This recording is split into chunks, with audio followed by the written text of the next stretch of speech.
வாருங்கள். சந்திரகுப்தா, நில். நாம் உடனே இங்கிருந்து புறப்பட வேண்டும். ஏன் ஆச்சாரியாரே? நாம் இப்போது சிறப்பாக போராடி கொண்டிருக்கிறோம். அதோடு நம்மால் இவர்களை சுலபமாக வென்றுவிட முடியும். ஆச்சாரியாரே, தனானந்தனே இங்கு வருகிறான். நாம் அவனை இப்போதே அழித்து விடலாம். அதோடு நாம் மகத நாட்டையும் கைப்பற்றி விடலாம். சந்திரகுப்தா, நான் சொல்வதை செய்தால் மட்டும் போதும். நீ கேட்கும் கேள்விக்கான பதிலை பிறகு கூறுகிறேன். ஆச்சாரியாரே,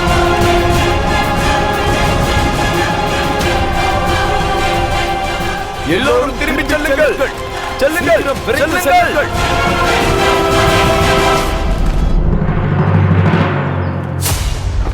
மகாராஜா தனானந்தன், மகாராஜா தனானந்தன், மகாராஜா தனானந்தன். வாழ்த்துக்கள் மகாராஜா. நாம் எதிரிகளை விரட்டிவிட்டோம். நீங்கள் வருவதைக் கண்டு அவர்கள் பயந்து ஓடிவிட்டார்கள். வீரர்கள் அனைவரும் ஓடிவிட்டார்கள். நான் இதை வெற்றியாக கருதவில்லை. என் எதிரிகளை பற்றி நான் நன்றாக அறிவேன். இறுதி மூச்சு இருக்கும் வரையில் அவர்கள் போராடுவார்கள். யுத்த பூமியை விட்டு ஓடுபவர்கள் அவர்கள் அல்ல. என்னை பொறுத்தவரையில் இது ஒரு முடியாத அத்தியாயமாகத்தான் இருக்கிறது. ஆச்சாரியாரே, அனைவரும் வந்துவிட்டார்கள். இப்போது பதில் கூறுங்கள். நம்முடைய லட்சியம் நம்மை நெருங்கிக் கொண்டிருந்தது. பிறகு ஏன் யுத்த களத்திலிருந்து வெளியேறச் சொன்னீர்கள்? தனானந்தன் என் எதிரே இருந்தான். நான் அவனை அழித்திருப்பேன் ஆச்சாரியாரே. சந்திரகுப்தா, சில நேரங்களில் பெரிய போரை வெல்வதற்காக சிறிய போரில் தோற்றுப்போக வேண்டும். அப்படியென்றால்? தெளிவாக கூறுகிறேன். ஞாபகம் இருக்கிறதா? சிக்கந்தரை போல மகா சக்திசாலியான மன்னனும் ஏலத்திற்கு முன்பு தோல்வியை ஏற்றுக்கொண்டான். எனக்கு ஞாபகம் இருக்கிறது. அந்த காலத்தில் ஜேலத்தில் நடந்த மகாராஜா பொருவிற்கும் சிக்கந்தருக்கும் நடந்த யுத்தத்தில் யுத்தம் முடிந்ததும் சிக்கந்தர் வீரர்கள் ஜேலத்தை கடப்பதற்கு மறுத்தார்கள். அவர்கள் எதிர்த்தார்கள். ஆனால் அதற்கும் இதற்கும் என்ன சம்பந்தம் ஆச்சாரியாரே? சம்பந்தம் இருக்கிறது சந்திரகுப்தா. சரித்திரத்தை மறந்திருக்க மாட்டாய். இதுவே பெரிய மகிழ்ச்சிதான். இருப்பினும் சிக்கந்தரின் அந்த மகா பலசாலியான சக்தி வாய்ந்த சேனைகள் ஏன் ஏலத்தை கடக்க மறுத்தார்கள்? அதற்கான காரணம் தெரியுமா? பதில் தெரியாதல்லவா? அதை தெரிந்து கொள்வதற்கு இந்த சித்திரத்தை கவனமாகப் பார். இங்கே நடுவில் இருப்பதுதான் மகத ராஜ்யம். அதனுடைய 3 பக்கத்திலும் 3 நதிகள் ஓடுகிறது. அதுதான் இந்த மகத நாட்டை காக்கிறது. வடக்கில் கங்கை, கிழக்கில் சம்பா, மேற்கில் சூரிய நதி, அதோடு தெற்கில் இந்த மிகப்பெரிய கற்களானது இந்த நாட்டையே பாதுகாக்கிறது. ஒரு வேலை செய், மகத நாட்டின் மிகப்பெரிய சேனையை நீ மறந்துவிடு. ஆனாலும் 3 பக்கமும் ஓடிக்கொண்டிருக்கும் இந்த நதி ஒரு கவசமாக அமைகிறது. அதன் காரணமாக மகத நாட்டு சேனைகள் எப்படிப்பட்ட சேனைகள் எதிரே வந்தாலும் அவர்களுக்கு பதிலடி கொடுப்பார்கள். சிக்கந்தருக்கும் அவனுடைய வீரர்களுக்கும் இந்த விஷயம் தெரிந்திருந்தது. காரணம், ஜேலம் நதியை நீ சுலபமாக கடந்து விடலாம், ஆனால் கங்கை நதியை கடக்க முடியாது. மகத நாட்டை அடைய வேண்டும் என்றால் கங்கை நதியையும் கடந்தாக வேண்டும். இன்று இந்த சிறிய யுத்தத்தை நாம் வென்றிருக்கலாம். இருந்தாலும் பெரிய யுத்தம் நடந்திருந்தால் நிச்சயம் தோற்றிருப்போம். யுத்தம் ஆரம்பிப்பதற்கு முன்பே நாம் தோல்வி அடைந்திருப்போம். நாம் தோற்பது மட்டுமல்லாது நம்முடைய அப்பாவி வீரர்களும் உயிர் தியாகம் செய்திருப்பார்கள். இதுதான் உண்மை. இதன் காரணமாகத்தான் இதுவரை யாரும் மகத நாட்டை தாக்கியதில்லை. ஆனால் ஆச்சாரியாரே, இதெல்லாம் உங்களுக்கு தெரியும் அல்லவா? அப்படி என்றால் கங்கை நதிக்கரை ஓரத்தில் எதற்கு தாக்குதல் நடத்தினீர்கள்? துர்தரா, ஆச்சாரியாரின் திட்டங்கள் புரிந்துவிட்டது. நாம் இந்த யுத்தத்தை அவர்களுக்கு பயத்தை ஏற்படுத்தவே நடத்தியிருக்கிறோம். தனானந்தனுக்கு அவனுடைய முக்கியமான இடம் நம்முடைய கவனத்திற்கு வந்துவிட்டது தெரிந்துவிட்டால் அவன் அந்த இடத்திற்கு இன்னும் பலமான பாதுகாப்பினை கொடுப்பான். தன்னிடம் இருக்கும் அனைத்து ஆயுதங்களையும் அந்த இடத்திற்கு அவன் கொண்டு வந்து சேர்ப்பான். மிகச் சரியாக கூறினாய் சந்திரகுப்தா. இன்றைய இந்த தாக்குதல் தனானந்தனை குழப்பியிருக்கும். ஒருவித பயம், சந்தேகம் அவனுடைய மனதில் நிச்சயம் உதித்திருக்கும். இப்போது தனானந்தன் 24 மணி நேரமும் அங்கு பலமான பாதுகாப்பை ஏற்பாடு செய்வான். இந்த இடத்தை எப்படி பாதுகாப்பது என்பதிலேயே அவனுடைய கவனத்தை செலுத்துவான். அங்கு பாதுகாப்பு மட்டும் அவன் கொடுக்க மாட்டான். வீரர்களுக்கு வீடு, மருத்துவ உதவி, ஆயுத கிடங்குகளை கொண்டு வருவான். எனக்கு எல்லாம் புரிந்துவிட்டது. நாம் விரைவில் அந்த இடத்தில் தாக்குதல் நடத்த வேண்டும். அதை நாம் எப்படியாவது கைப்பற்ற வேண்டும். ஆம் ஸ்தூல், இப்போது நாம் ஒன்றாக சேர்ந்து நம்முடைய சக்தியை முழுமையாக பயன்படுத்தி தனானந்தனின் சக்திகளை சிறைப்பிடித்து அவனை பலகீனமாக்கிவிட வேண்டும். சரியாக கூறினாய் சந்திரகுப்தா. என்னுடைய யூகம் சரியாக இருந்தால் நாளை சூரியன் மறைவதற்குள் தனானந்தன் இந்த இடத்திற்கு முழு பாதுகாப்பு கொடுத்து விடுவான். ஆகட்டும் ஆச்சாரியாரே, நாமும் நாளை இரவே புறப்பட்டு விடலாம். மகத நாட்டு பூமியில் நம்முடைய முதல் தாக்குதலை நடத்துவோம்.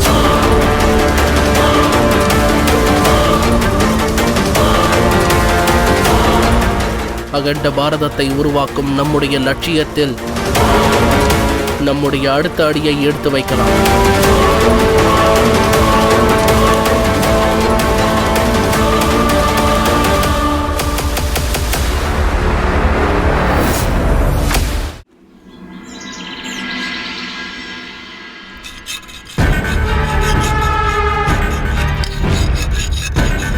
இரவு முழுவதும் என் அறையில் உட்கார்ந்து இந்த கல்லிலிருந்து தங்கத்தை தேய்த்து ஏன் எடுக்கிறேன் என்று நீ யோசித்துக் கொண்டிருக்கிறாய்.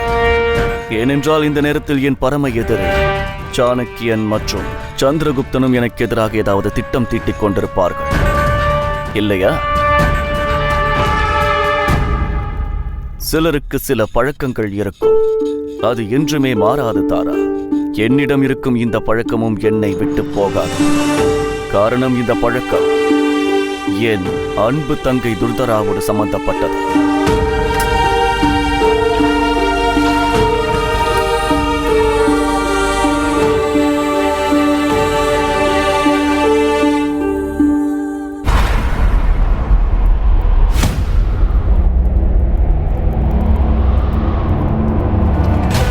உங்களுடைய சகோதரன் மகாராஜா தனானந்தன் உங்களுடைய சிரிப்பை பார்ப்பதற்கு என்ன செய்யவில்லை. உங்கள் மகிழ்ச்சிக்காக உலகையே திருப்பி போட்டார். அவர் தங்கள் மேல் காட்டிய அன்பிற்கு நீங்கள் நம்பிக்கை துரோகம் செய்கிறீர்கள் ராஜகுமாரி.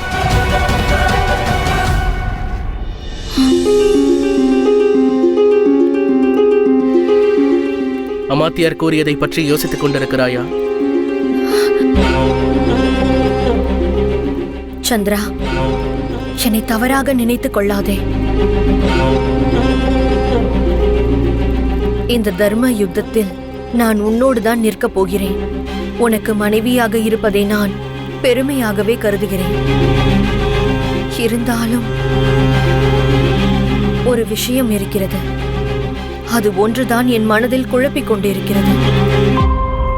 என்னுடைய சகோதரன், அவன் எப்படிப்பட்டவனாக இருந்தாலும் அவனுடைய மனதில் எனக்காக அன்பும் பாசமும் நிறைந்துள்ளது. அது சாதாரண பாசம் அல்ல.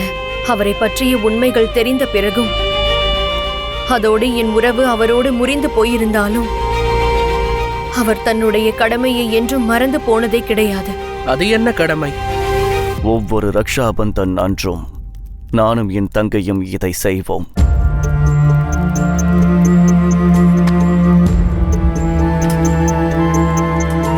தாரா, உனக்கு துர்தராவை பற்றி நன்றாகவே தெரியும். அவளுக்கு வித்தியாசமான பொருட்கள் என்றால் மிகவும் பிடிக்கும். ஒரு முறை இது போன்ற விழாவில் என் கையால் செய்த ஆபரணம் வேண்டும் என்று அவள் அடம் பிடித்தாள். நான் கேட்டதற்காக என் அண்ணன் நேரடியாக தங்க சுரங்கத்திற்கே சென்றார். அவர் அங்கு சென்று ஒரு பெரிய கல்லை தேர்ந்தெடுத்தார்.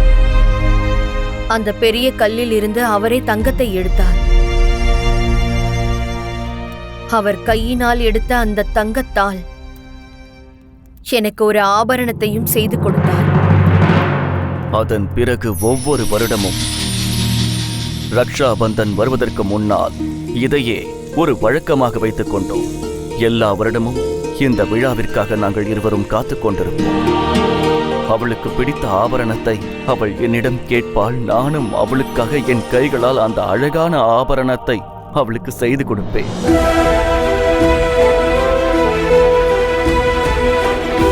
நான் என்ன செய்வது? இப்பொழுது துர்தரா என்னை விட்டு சென்று விட்டாள். ஆனால் இந்த பழக்கம் என்னை விட்டு பிரியவில்லையே. எதற்காக உன்னை வருத்திக் கொள்கிறாய்? இப்படியெல்லாம் செய்வதால் உனக்கு என்ன கிடைக்கிறது? நீயே பார், ஒரு நாள் என் தங்கை என்னை காண அவசியம் வரத்தான் போகிறாள். அவளுக்காக நான் செய்து வைத்த அனைத்து ஆபரணங்களையும் அவளுக்கு கொடுப்பேன். அந்த நம்பிக்கை துரோகி என்னுடைய தங்கச் சுரங்கத்தை என்னிடம் இருந்து பறித்து விட்டான். என் தங்கையையும் பறித்து விட்டான். ஆனால் அவன் என்னிடமிருந்து பறித்த அத்தனையையும் ஒரு நாள் அவனிடமிருந்து நான் பறிக்கத்தான் போகிறேன். உண்மையை பேசு, என்னிடம் பொய் பேசாதே. மகாமாத்தியார் பல நாட்களுக்கு முன்பாகவே இங்க வந்துவிட்டார். ஆனால் அவர் இங்க வரவில்லை என்று நீ பொய் சொல்கிறாய். நான் உங்களிடம் பொய் பேசவில்லை. மகாமாத்தியர் இங்கு வரவும் இல்லை. அதோடு மகாராணி தாராவின் தாயாருக்காக மிருத்யுஞ்சய யாகமும் இங்கு நடக்கவில்லை. நீ என்ன கூறுகிறாய்? நான் கூறுவது உண்மைதான். ஆனால் எனக்கு ஒரு விஷயம் தெரியும். அது என்ன சொல்? அதாவது, இங்கிருந்து சற்று தொலைவில் உங்கள் நாட்டு வீரர்கள் இறந்து கிடந்தார்கள். அது சந்திரகுப்தனின் வேலைதான். உங்களின் வீரர்களை கொன்று அவன் மகாமாத்தியரை சிறைப்பிடித்து விட்டான். இன்னும் சிலர் கூறுவது என்னவென்றால், மகாராணி தாரணியின் உதவியோடு தான் அவனால் இவற்றையெல்லாம் செய்ய முடிந்ததா? உடனடியாக இந்த செய்தியை நான் மகாராஜாவிடம் சொல்லியாக வேண்டும். மகாராணி தாரணி மகாராஜாவுக்கு எதிராக சதி திட்டம் தீட்டுகிறாள் என்றால் இந்த விஷயத்தை நான் உடனடியாக மகாராஜாவிடம் சொல்லியாக வேண்டும். இல்லை, அவசரப்படாமல் புத்திசாலித்தனமாக இந்த விஷயத்தை செய்து முடிக்க வேண்டும். எந்த ஒரு ஆதாரமும் இல்லாமல் மகாராணி தாரணி மீது நான் பழியை சுமத்தினால் மகாராஜா என்னை கொன்று விடுவார். தாரணி ஒரு நம்பிக்கை துரோகி என்ற விஷயத்தை ஆதாரத்துடன் சொல்வதற்கு மகாமாத்தியார் இருந்தாக வேண்டும். நான் ஏதாவது செய்து மகாமாத்தியாரை சந்திரகுப்தனிடம் இருந்து விடுவித்தே ஆக வேண்டும்.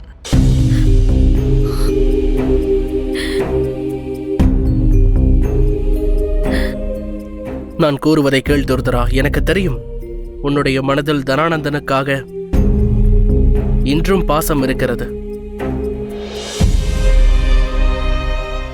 ஆனால் தனானந்தனோடு உனக்கு இருக்கும் பாசமானது ஒப்பந்தம் போலதான். அவன் விரும்புவதும் ஒன்றுதான். அவன் யார் மீது பாசம் காட்டுகிறானோ அவர்கள் அவனுடைய பேச்சை தான் கேட்க வேண்டும்.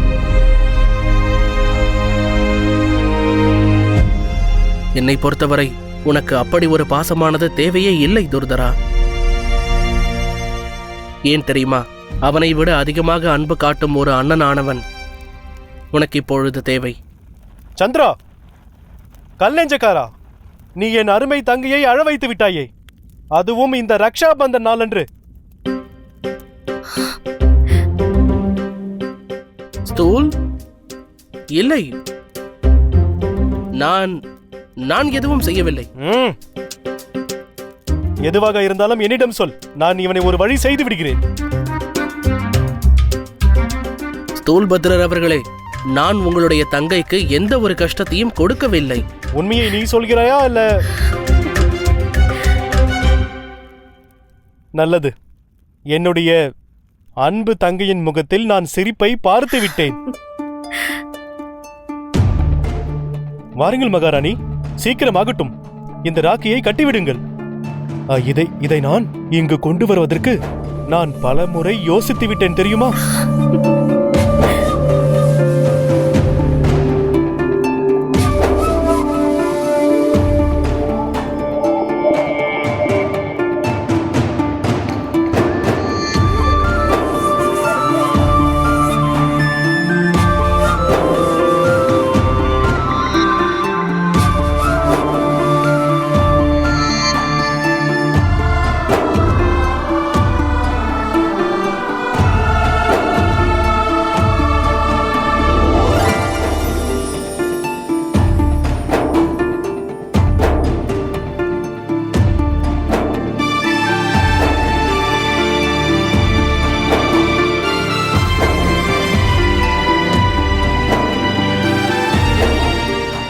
இன்று உங்கள் சகோதரன் உங்களுக்கு வாக்கு தருகிறான். என் கடைசி மூச்சு இருக்கும் வரையில் நான் உனக்கு முழு பாதுகாப்பாக இருப்பேன். உன்னுடைய வாழ்க்கையில் எந்த ஒரு ஆபத்து வந்தாலும் அதை நான் என்னுடைய உயிரை கொடுத்து போக்குவேன். அதோடு நானும் வாக்கு தருகிறேன், என் அண்ணனை என்றும் நான் வருத்தப்பட செய்ய மாட்டேன். என் அண்ணன் முகத்தில் இருக்கும் இந்த சிரிப்பு என்றும் மறையாமல் இப்படியே இருக்க வேண்டும்.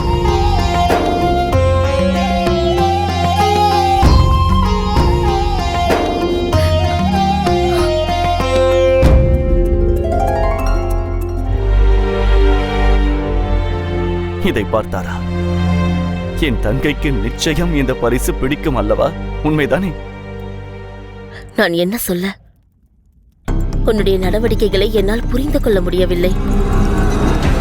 நேற்று வரை நீ சந்திரகுப்தனை அழிக்க நினைத்தாய். ஆனால் இன்றோ அவன் தீட்டிக் கொண்டிருக்கும் திட்டங்களை மறந்து உன் தங்கைக்காக ஆபரணங்களை செய்து கொண்டிருக்கிறாய். என்ன நீ? எதற்காக நீ இவ்வளவு கவலைப்படுகிறாய் தாரா? அந்த சந்திரகுப்தனுக்கும் சாணக்கியனுக்கும் நான் செய்ய வேண்டியதை செய்துவிட்டேன். நீ செய்து விட்டாயா? நீ என்ன சொல்ல வருகிறாய்? ஒரு எதிரிக்கு எதிரி நண்பனாகத்தானே இருப்பான். இன்னும் ஒரு வாரத்தில் அந்த தேச துரோகியின் எதிரி, அதாவது என் நண்பன், தன் பழியை தீர்த்து கொள்ள இங்கே வருகிறான். அதன் பிறகு நாங்கள் இணைந்து அந்த நம்பிக்கை துரோகிகளை அழித்துவிடும்.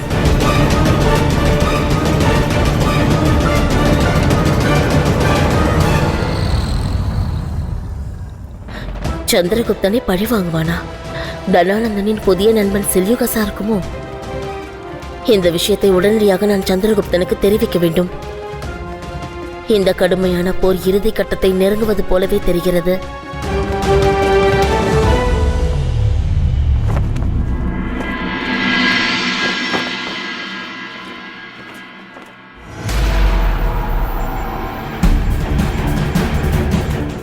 தனானந்தனின் அடுத்த திட்டம் என்னவாக இருக்கும் என்பதை தாரணி நமக்கு தெரிவித்து விட்டாள்.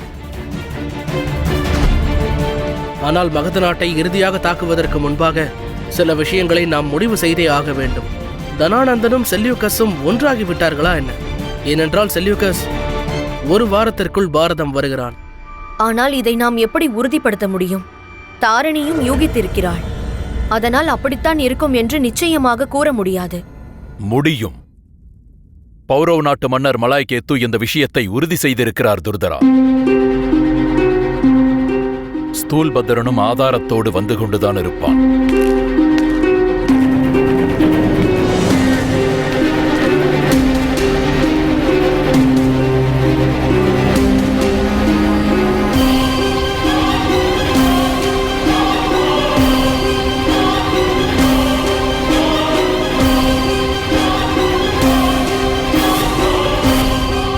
இவர்கள் யவன நாட்டு வீரர்கள் ஆயிற்றே. ஆம், இதை மலைக்கேத்து சொல்லி இருக்கிறார். அதாவது இந்த வீரர்களை பௌரவ நாட்டு வீரர்கள் ஹிந்து குஷ் மலையில் கொன்று இருக்கிறார்கள். ஒருவேளை இந்த வீரர்கள் ஹிந்து குஷ் மலை வழியாக பாரதத்திற்குள் நுழைய முயற்சி செய்திருப்பார்கள். அவர் இன்னொரு விஷயத்தையும் கூறினார். அவருடைய உளவாளிகள் சொன்னார்களாம், ஹிந்து குஷ் மலையின் வடக்கு திசையில் யவன சேனைகள் அதிகரித்து விட்டார்களாம். அப்படியென்றால் தனானந்தனும் செல்யூகஸும் ஒன்று சேர்ந்து விட்டார்கள். ஆகையால் தான் பாரதம் வருகிறார்கள். இந்நேரம் ஒரு பெரும் சேனையை தயார் செய்திருப்பார்கள். ஆச்சாரியாரே, நம் பாரதத்தின் 2 சத்துருக்களான அந்த தனானந்தனும் செல்யூகஸும் ஒன்று சேர்வதற்கு முன்பாக நாம் மகத நாட்டை உடனடியாக தாக்க முயற்சி செய்ய வேண்டும். தனானந்தனை பதவியிலிருந்து கீழே இறக்க வேண்டும். சந்திரகுப்தா, அனைத்தையும் விரைவில் முடிக்க வேண்டும். காரணம், இந்த தகவல் உடனடியாக தனானந்தனுக்கும் போய் சேர்ந்துவிடும். அந்த நேரத்தில் அவன் நிச்சயமாக பூத தூதுவனை அழைப்பான். அப்போதுதான் அவனை சிறைப்பிடித்து வைத்திருக்கும் விஷயம் தெரியும். ஆம் ஆச்சாரியாரே, அமாத்தியாரை சிறைப்பிடித்து வைத்திருக்கும் விஷயமானது அவனுக்கு தெரிவதற்குள் நாம் தாரணியை காப்பாற்றியாக வேண்டும்.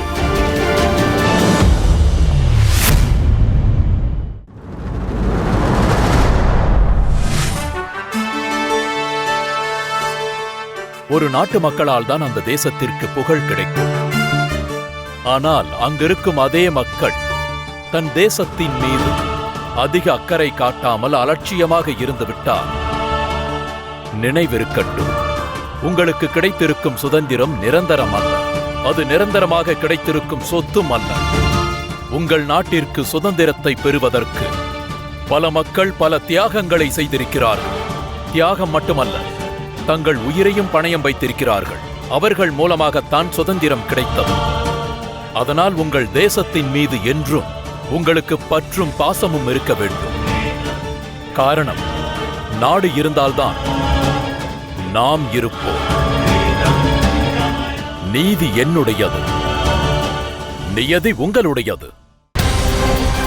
விஷக்கணிகள் எங்கு சென்று விட்டார்கள்? நில்லுங்கள்! அவர்களை தடுப்பதற்கு நீங்கள் எல்லோரும் யார்? அவர்களை வரவிடுங்கள்.